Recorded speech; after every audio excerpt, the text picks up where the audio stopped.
At 6'5",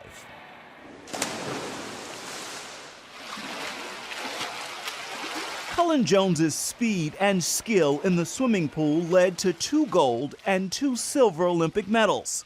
He's also only the second African American in history to take gold in swimming. I had a lot of success in London, and my life has changed a lot. A lot more red carpets, airline food, and hotels. It's been fun, though. I enjoy it. Swimming helped make Jones a celebrity and a bit of a fashion icon. My dad was big into, when you walk out the house, you're representing the Jones family, and it's always stuck with me. I'm very into fashion, and at first I thought I really wanted to write for GQ, and I still think that that's something that's on my plate I'd love to do. But I've kind of evolved that into wanting to start my own line. Still, more important than his fashion and fame, swimming has given Jones a platform to preach a life-saving message. We need to change the perception of swimming from just being a sport, which is a great sport and a great activity, but it's also a life skill. You know, this is something that people need to learn how to do. It's just like riding a bike. Once you learn, you never forget. Cullen nearly drowned at age 5 while visiting a Pennsylvania water park with his parents. His float flipped over in the deep end of the pool.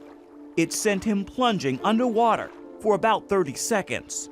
A child can drown in as little as 20. They say at 5 you start remembering things. I vividly remember what it feels like, and I've gone to that place a couple of times in practice where I've had to hold my breath for really, really long, and knowing what it feels like to be almost helpless and being underwater and looking up and saying, well, that's maybe too far for me to get to air. And I mean, I was apprehensive about getting back in the water. It took my mom kind of pushing me, making sure I was at practices and learning how to swim and talking to different coaches. I went through 3 different teachers before I actually started to feel comfortable enough after my incident at Dorney Park to be comfortable in the water enough to put my face in the water.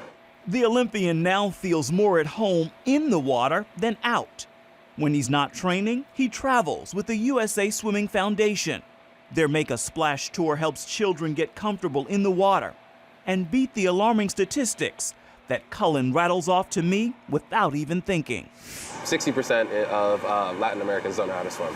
Under the age of 14, it's the second leading cause of accidental deaths with children. Nearly 70% of African Americans don't know how to swim. That 70% puts African Americans at the greatest risk of drowning. A University of Memphis study looked at the reasons why many avoid the water. They include fear, having parents who don't know how to swim, and even physical appearance. When it comes to African American ladies and their hair, I get it. My mom, she spends good money on her hair. If it gets wet, it's gone. And you know, they want me to speak on it because it is an issue. And when I make a waterproof cap, besides being a multimillionaire, I'll let everyone know about it. Until then, Jones shares his story of survival, along with stories of pain and loss, like that of one Toledo mom. Wanda Butts is like another mom to me. When I hear her story, I tear up instantly because that was pretty much almost what my mom had to go through. It's horrible, Ephraim. It was horrible. It was the worst phone call that I'd ever received in my whole life. Wanda's 16-year-old son, Josh, drowned during a rafting trip with friends on a Michigan lake.